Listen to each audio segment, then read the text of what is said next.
If you're a coach who's selling a high ticket offer, there's a big difference between getting paid in full up front and getting paid over a payment plan that might last months or longer. Getting paid in full is so much more valuable for you as a business owner. But how do you collect more cash up front and increase the chances that somebody does pay in full? Well, keep watching because I'm about to show you how. Hey, my name's Jason Moss. I'm a multi-six-figure business coach, and I've helped thousands of coaches launch and grow their businesses. And before we dive in, if you're looking for a roadmap you can follow to help you sign 2, 3, 4, or more high-paying coaching clients month after month, I put together a free client attraction guide you're definitely gonna wanna check out. Walks through so much of my best advice to help you do that, and all you gotta do to get it is click the link above or in the description down below. The first tip I have to help you collect more cash up front on sales calls is to do what's called pacing the first objection. So here's what will often happen on a sales call. You'll share the investment. You'll say, here's, the cost to work with me. Someone in response will usually say, well, do you have a payment plan? Can I pay you over time? Or, do you take that all up front? Or do you have payment plans or something like that? They'll ask the payment plan question. And what most coaches will do is they'll immediately jump into addressing that question. They'll say, well,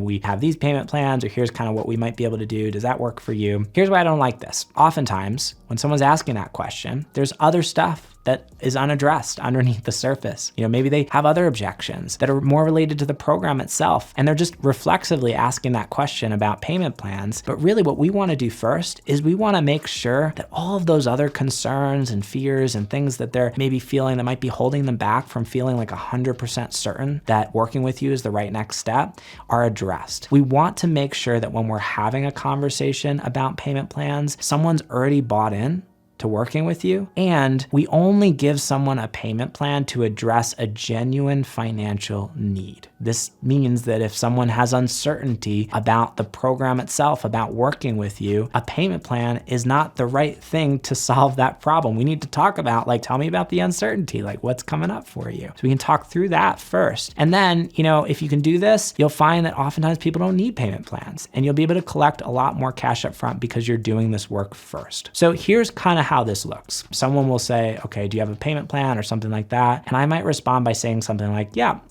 so it depends. A lot of people just pay up front, and some people, I don't really think that's what's best for them, based on where they're at financially. So we'll look into potentially splitting it up. But I guess the most important question I have before we get there is how are you feeling about working together? Do you feel 100% this is the right next step for you and that now's the right time to do this? And so I'll check in with them, and they might say, yeah, I feel really good. Or there might be something that comes up in that conversation, and we can kind of talk that through and kind of work through that together. And if someone does say yes, I'll check in with them again, and I'll say, okay, so just to be super clear, it sounds like what I hear you saying is I really want to do this. There's no doubt in my mind this is the right next step. I want to do this now. I just need to figure out how can I make it work financially? And if someone says yes to those two questions, number one, I have a lot more leverage going into a conversation about finances because I know they really want to do this. And number two, I can make sure that when I'm having that conversation with them about payment plans or anything like that, there's nothing else holding them back. So once we get the finances sorted out, it's cool. Well, you told me you were feeling really good about this. Sounds like there's nothing holding you back. Let's get going, So this works really well. And if you can do this in a sales conversation, it's going to prevent a lot of the issues that you'll see at the ends of conversations that often get just kind of bandaged over with payment plans and will cause you to collect less cash up front. And the second tip I have to help you collect more cash up front is to do what I call a finances deep dive. So I'm a big fan when it comes to enrolling new clients of talking through finances and really understanding fully where someone's at financially so that we together can make an empowered decision about what's truly best for this person. I don't want somebody to step into my program if they're in a place of scarcity, if finances are too tight, because it doesn't set them up for success. And honestly, on my end, it's really difficult to work with people like that. And so it's just a lose-lose. I don't want someone to be in a place of scarcity. I want them to have their financial foundations in place and to make sure that whatever payment plan we're giving them is gonna support them in that. And sometimes people don't even need a payment plan. And so, having a conversation about finances can help me get the clarity on a call that I need to recommend what I think is the best path forward for someone to remain in leadership throughout that conversation and to ultimately do a better job setting up our clients for success. So in the spirit of that, what I often do on sales calls is what's called a finances deep dive. And what this sounds like is something like this. Someone might ask about payment plans. I'll do that pacing their first objection first. We'll talk things through. We'll get to a place where it's okay, this person's feeling good. I know that that they want to do this. Like they're bought in. The only thing we need to figure out is finances. That's the only barrier. And then I might say something like, okay, cool. Well, I'm glad this is feeling good for you. That's super awesome. In terms of payment plans, everything we do is custom. So we take a look at where people are at financially, we'll crunch some numbers, and we'll figure out whether or not there's a pathway forward with a payment plan. Or, worst case, if it doesn't make sense for you, we can maybe put together like a game plan for you to do this down the line. So since this is something you're feeling really good about doing, how do you feel about just having an open and honest conversation about where things are at financially so we can figure out the best pathway forward for you? Someone says yes. I'll ask them, what's your income? What are your monthly expenses? How much cash do you have in savings? And how much do you have available on credit? Those are the 4 key questions that I ask. Now, those can be invasive questions, but if you're doing this from a place of leadership, you already know that someone's bought in, they really want to do this, and you've asked permission, you're on the same team in that conversation, and you're an ally working with them to help them get what they really want. And so if you can do that and set up the questions in that way, I've found there's very little resistance, and you can just walk through that conversation. And then looking at those numbers and just asking yourself, number 1, is this person in a position to really succeed here? That's the first question I'm asking. I'm always trying to put myself in that person's shoes because I want to make sure financially that they're not going to be too stretched. They're going to be in a position to succeed. Number 2, did they even need a payment plan? Sometimes I'll talk to people and they're like, I've got like $100,000 in savings. And I'm like, cool, you don't need a payment plan. Let's do a pay in full. And so that prevents some issues, with payment plans that are just reflexive, that don't really need to be given. And so that will help you collect more cash up front because you can just respond with certain people in that way and just say, hey, based on where you're at, I think you're good. I don't think you need a payment plan. Let's do this and pay in full. And that way you can step into this and be all in, and we can, be off to the races together. And if somebody does need a payment plan, we know exactly what's going to make sense for them. So you can recommend, hey, based on where you're at, based on these numbers, I think a 3-month plan or a 6-month plan is going to be what's best for you. And here's kind of what that would look like. So I like this. It works really well. As a side effect, it will help you collect more cash up front. And also it will empower your clients and make sure that they're in a position to succeed when they step into working with you. That brings us to the 3rd tip I have to help you collect more cash up front. Ask if they need a payment plan. This is one of my favorite things to do on sales call. When someone says, do you have any payment plans? Sometimes I'll just ask well, do you need a payment plan? If I know and I'm just feeling like someone's really bought in, I don't think they need one. We've talked through kind of what their work situation is like earlier on. I know they're probably set. I'll just ask that question. Do you need a payment plan? And oftentimes people just say, well, no.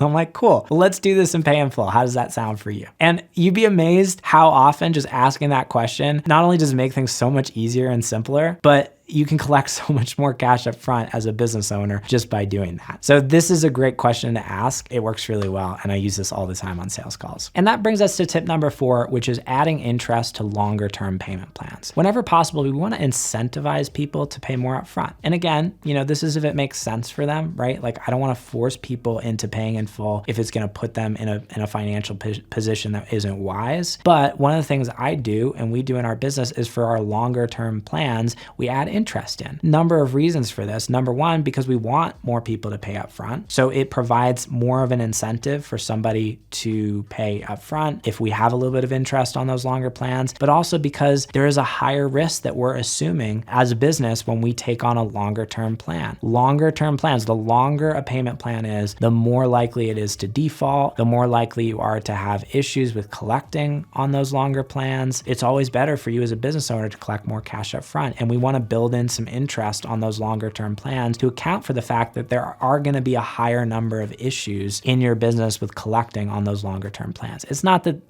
those issues are going to be massive, especially if you do a good job vetting people and making sure that financially they're in a good spot before they start working with you. But there is going to be a higher risk. You're going to see higher default rates on those longer plans. So I incentivize people by adding interest to those longer term plans. And I'll share that on a call. I'll say, hey, we've got this plan. If we want to do this, here's what you'd be looking at in terms of additional interest. So if you can do the shorter term plan, you're going to save some money. And that can push people to, sign up for the shorter plans or even pay in full. And that brings us to tip number 5, which is you can offer a discount to someone if they pay in full. And I hate the word discount. I almost never use it because I don't want our brand to be associated with the word discount. Like discount reminds me of like dollar stores and, you know, like it's associated with a lot of kind of like bottom of the barrel type stuff. So we don't use the word discount, but we'll say like, hey, we add an incentive for people who do pay in full. We actually knock $500 off the investment. So that's a really powerful way to incentivize people to pay in full as well. You can do, you know, the one end, which is adding interest on the longer term plans, or just, you know, knock some of the investment off if someone does decide to pay in full. So these 5 tips are super powerful. And if you apply any one of them, you'll have no problem increasing the percentage of cash that you collect